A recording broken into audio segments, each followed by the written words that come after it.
반갑습니다. 반갑습니다. 반갑습니다. 우리 지난주 부활절 행사 다들 기억하시나요? 네. 다 우리 서로 수고했다고 박수 한번 치를까요?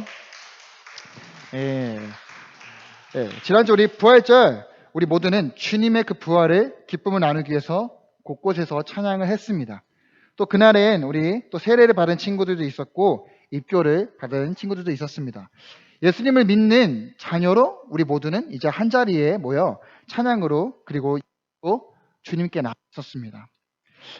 표현을 하지 못했지만 그래도 우리들의 그 모습을 보면서 많은 분들이 예수님의 그 부활의 그 기쁨을 조금이라도 함께 나눌 수 있었던 시간이었던 것 같습니다. 부활절 행사의 그 모든 순서를 지켜봤을 때, 제가 진행되는 걸 지켜봤을 때 이런 모습도 있고 저런 모습도 있고 또 이렇게 막 이런 모습도 있고 하는데, 전 다양한 모습을 보면서 개인적으로 제가 드는 생각들이 있었어요. 이렇게 뭔가 같이 함께 하면서 즐겼던 그 기쁨, 그리고 우리에게 주신 그 구원의 기쁨, 또 그 부활의 그 기쁨이 얼만큼 우리들의 그 삶 속에서 유지가 되어질까? 얼만큼 이게 오래 갈까? 이런 생각을 해보게 됩니다. 사실 생각해보면은 예수 그리스도 안에서 우리가 모였을 때, 우리가 또 옛날에는 겨울 수련회도 모여서 이렇게 진행했을 때도 있었잖아요. 그나마 함께 이 시간에 말씀도 같이 함께 듣고 또 나누고, 또 우리 여기서는 먹지 못하지만은 간간히 우리 준비한 간식을 나누면서 밖에서 먹는 그 시간도, 또 우리의 마음을 점검하면서 하나님 앞에서 내가 어떤 자인지를 돌아볼 때가 많이 있는데, 그리고 선생님과 우리 학생들의 그 교제 가운데 기쁨도 있고 고민도 나누는 그 시간도 많이 있을 텐데, 실상 이제 우리가 교회 문 밖을 돌아가고 집으로 가면은, 우리들의 그 일상생활에 돌아가면 우리가 가졌던 그 결단, 또 있었던 그 기쁨, 또 여러 가지 그 결단했었던 그 모든 계획들, 그것들이 얼마나 오래 갈까, 얼마나 잘 지키고 있을까라고 하는 그 질문이, 고민들이 많이 생각납니다. 근데 언제나 예수님은 우리와 항상 함께 하신다고 말씀을 하셨는데, 우리는 언제나 얼마나 그 예수님을 바라보면서 지속적인 그 기쁨, 그런 만족, 주님 한 분만이면 난 만족합니다 라고 우리가 결단했었던 그 마음들이 얼마나 그 유지가 될까? 이게 참 고민하지만 좀 어려운 질문일 것 같기도 합니다. 사실 말이 쉽지만 우리 주변을 살펴보면은 또 많은 유혹이 있고 또 실패와 좌절이 많아서 뭔가 의기소침하고 무기력한 나의 삶도 많이 있지 않나요? 오늘 그래서 우리가 매번 넘어지고 또 실패하거나 또 힘들 때, 주님 곁에서부터 우리가 멀어졌다고 느껴졌을 때, 그럼에도 불구하고 주님께서 우리의 그 믿음의 실패, 믿음으로써 돌아섰던 우리의 마음들, 또 실패의 인생을 다시 한번 어떻게 하시면 하나님이 우리를 세우실지, 그 주님의 그 방법에 대해서 다시 말씀을 통해서 나눠보자 합니다. 오늘 본문 요한복음 21장에 보면은 예수님의 제자들이 나와요. 예수님의 제자 중에, 그 중에 예수님을 가장 좋아했었던, 그리고 가장 잘 따랐던 제자가 있어요. 누굴까요? 누구요? 정답. 지오 베드로라고 했죠? 지오 다음 주에 제가 선물 하나 드릴게요. 네, 베드로예요, 베드로. 베드로가 등장하게 됩니다. 베드로는 예수님을 정말로 사랑했어요. 그 어떤 제자들보다 훨씬. 지난주에 우리 선생님 베드로 역할을 하셨잖아요. 그 기쁨, 그 사랑이 정말 넘쳐 보였습니다. 네. 네. 다른 제자들보다 그 믿음이 좋았던 제자였죠. 베드로가 어떤 인물이었죠? 모두 주님을 버리지도 자신은 결코 예수님을 버리지 않겠다라고 말했던 베드로였습니다. 하지만 그 베드로도 예수님께서 십자가에 못 박혔을 때, 사람들에게 고난과 핍박을 받았을 때 결국엔 베드로도 예수님을 부인했습니다. 또 저주했습니다. 난 저 사람 뭘로, 난 저 사람을 저주하느니 난 뭐로, 이렇게까지 3번 부인을 했습니다.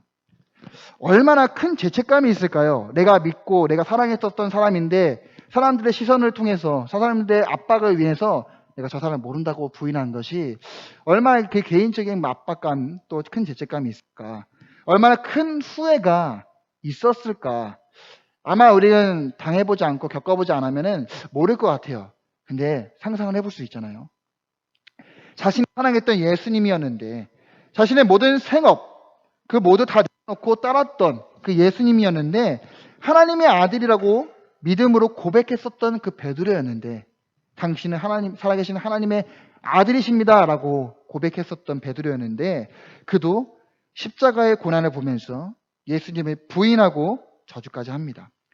베드로 그는 주변 사람들로부터 예수님을 부인하고 그 자리에부터 도망쳐 나왔습니다. 그리고 어느 사람들이 없는 길거리 한복판에서 아마 많이 울었을 거예요. 또 많이 후회했을 겁니다. 또 마음속으로 회개하면서 용서를 구하면서 마음이 계속 아팠을 것입니다. 이것이 한순간만 있었을까요? 매일 매순간 베드로의 마음은 후회와 낙심과 좌절, 이 마음에 짐이 있었을 것입니다. 베드로 자신의 그 인생에서 가장 큰 실수이고 가장 큰 실패로 기억될 사건 중에 하나입니다. 아마도 우리가 바라보는 이 십자가만 바라봤으면 예수님을 부인했었던 자신의 그 모습 계속 기억에 남았을 것입니다. 계속 십자가를 바라보면서 내가 예수님을 부인했어. 계속 부인했어. 마음이 아팠을 것입니다. 하지만 아무리 후회를 해도 이미 예수님께서는 십자가에 못 박혀 돌아가셨기에 예수님을 만나서 다시 용서를 빌고 그렇게 할 수 있는 상황이 아니었죠. 그래서 깊은 후회를 했을 것입니다. 예수님께서 십자가에 못 박혀 숨지시고 무덤에서 다시 부활하시기 전, 베드로는 그리고 예수님을 따랐던 많은 제자들은 아마도 그들의 그 일상의 생활, 어부의 생활을 하면서 예수님 만나기 전에 그 삶으로 돌아갔을 것입니다. 베드로의 직업이 뭐였죠? 어부입니다. 물고기를 잡는 일이죠. 한평생 어부로서 살았던 그 베드로, 곁에 예수님께서 계시지 않았기에 할 수 있는 것이라고는 내가 평생에 해왔던 일들, 배를 타고 바다에 나가서 물고기를 잡고 물고기 파는 일, 평생 해왔던 일이었으니까 다시 예전의 모습으로 돌아가죠. 이때 베드로의 마음, 그리고 같이 물고기를 잡으러 가겠다고 말했던 예수님의 그 제자들은 과연 바다로 나가는 그 여정, 그 길에 그들의 마음들은 어떠했을까? 마냥 즐거웠을까? 아니면 그냥 살아야 되니까 참 되게 많은 감정들이 왔다 갔다 할 것 같습니다. 만약에 제가 만약에 베드로였다면은 이랬을 것 같아요. 아마도 내가 평생 해왔던 그 물고기 잡는 일에 있어서 일의 만족도가 없었을 거예요.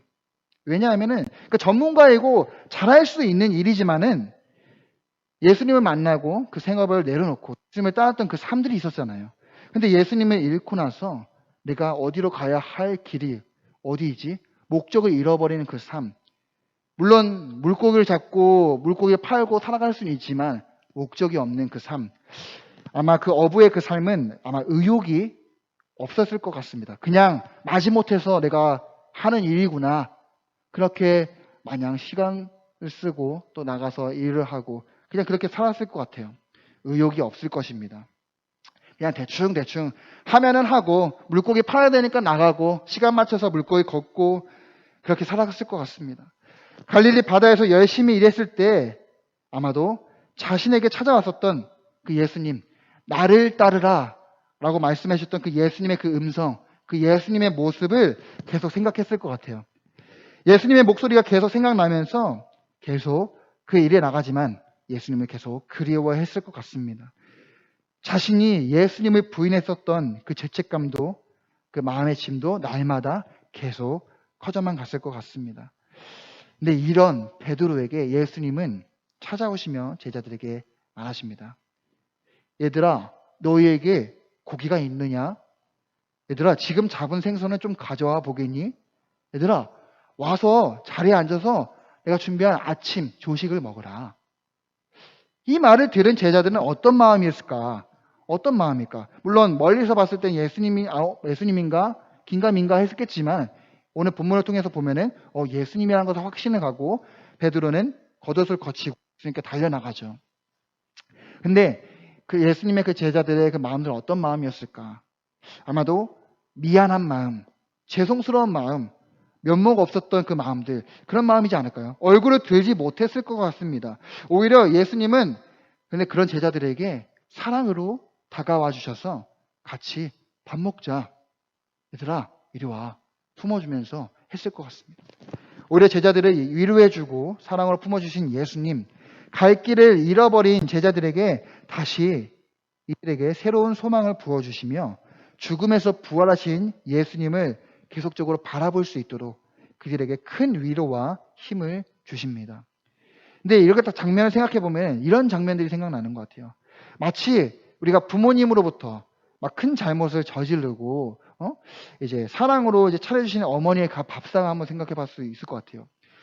위로해 주시고 사랑으로 품어주시는 그 부모님의 마음처럼 아니면 그 이상으로 하나님 주님은 제자들을 품어주시고 위로해 줬을 것 같습니다.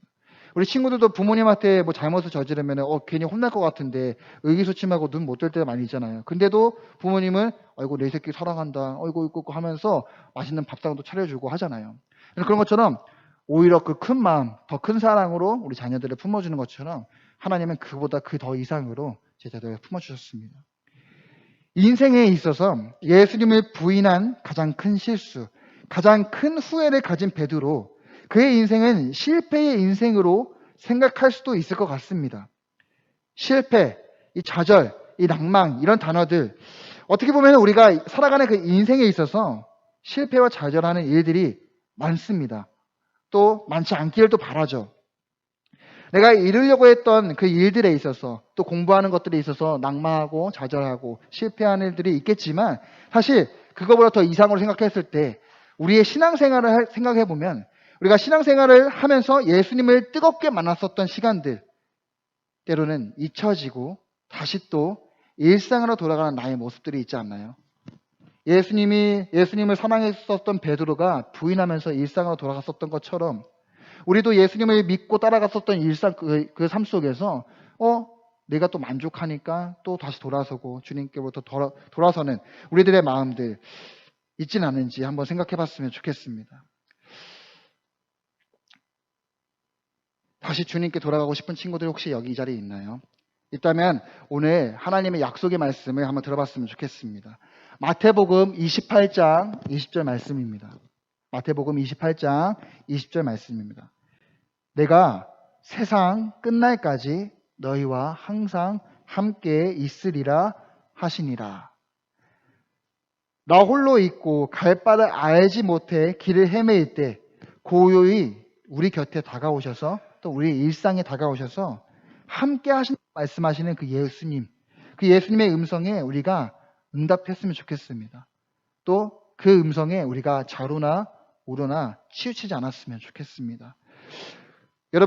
여러분들의 그 인생 속에 앞으로 살아가는 그 인생 속에 흔들렸던 또 실패했었던 또 내 마음에 그런 트라우마들, 잊고 싶었던 추억들 그런 것들이 많이 있나요?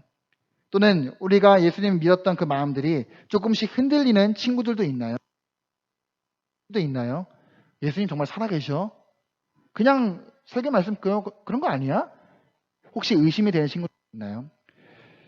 어떤 상황에 놓여 있을지라도 그것이 어떤 것이 있지라도 예수님은 여러분과 항상 함께 하십니다.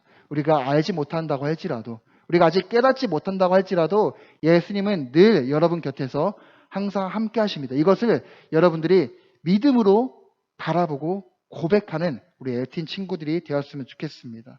우리가 그때 그렇게 고백하고 나갈 때 내가 힘들고 좌절하고 낭만 가운데 있을지라도 내가 실패했다고 여겼다고 생각할 수 있을지라도 언제나 항상 사랑과 큰 위로로 다가와 주시는 그 예수님의 따뜻한 따뜻한 그 음성에 여러분들이 반응했으면 좋겠습니다. 같이 기도하겠습니다.